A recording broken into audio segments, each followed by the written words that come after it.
नमस्कार. माणसं या जगामध्ये सर्वच भक्ती करतात. भक्ती करतात, पण माणसामध्ये स्त्रीलिंगी आहे, पुल्लिंगी आहे आणि नपुंसकलिंगी आहे. हे तीन लिंग जरी आहेत तरी याच्यामध्ये सुद्धा भेद असा आहे.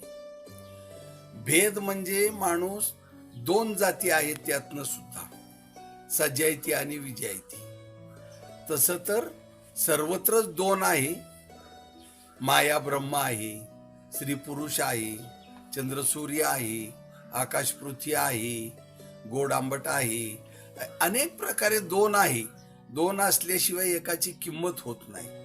एखादा माणूस जर नशा केलेला असला तर तो चांगल्या माणसाशी बोलू शकत नाही, तो झाला विजायती. एखादा माणूस जर झोपेत असला, चावळत असला, बरळत असला, एखादा जागा माणूस शेजारी बसलेला असला तर त्याचा आणि त्याचा संवाद होत नाही. ज्यावेळेस संवाद होत नाही त्यावेळेस सजायती विजयती मानलं जातं. म्हणून जगात फक्त अशा दोनच जाती आहेत की सजायती विजयती, ज्यांचं संमेलन होऊ शकत नाही. कारण नशा करणारा, मांसाहार करणारा आणि वारकरी यांच्यामध्ये जुळत नाही. त्याचप्रमाणे कुठलंही घ्या, XYZ उदाहरण जरी घेतलं तरी दोन मार्गाची माणसं असतात, त्यांचं जमत नाही, म्हणून ते सजायती विजयती असतात. तर सजायती आणि विजयती ज्यावेळेस माझी या जातीचे मज भेटो कोणी, तुकाराम महाराज म्हणतात, माझी या जातीचे मज भेटो कोणी.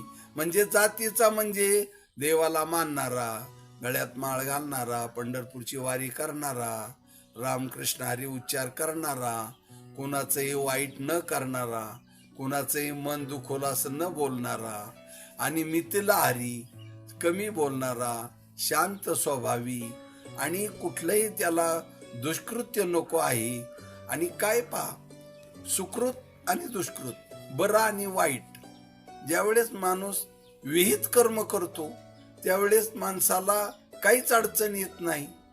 आणि ज्यावेळेस निषिद्ध कर्म करतो त्यावेळेस निश्चित त्याला अडचणीला सामोरं जावं लागतं. चांगला बारकाईने विचार करा. माणसाने जर चूक नाहीच केली, आता चुकत नाही तो देव मानलं जातं, माणूस हा चुकतो, चुकीचाच पुतळा आहे, याच्यामध्येही शंका नाही. पण तरी सुद्धा माणसाने जर विचारपूर्वक वागलं, विचारपूर्वक जर झालं तर माणूस भक्ती करणं तर लांब आहे, पण भक्ती करणं लांब असून माणसाने माणूस बनणं अत्यंत गरजेचं आहे. म्हणून माणसाने जर माणूस बनलं तर तो सजायती होईल. आणि खास करून तो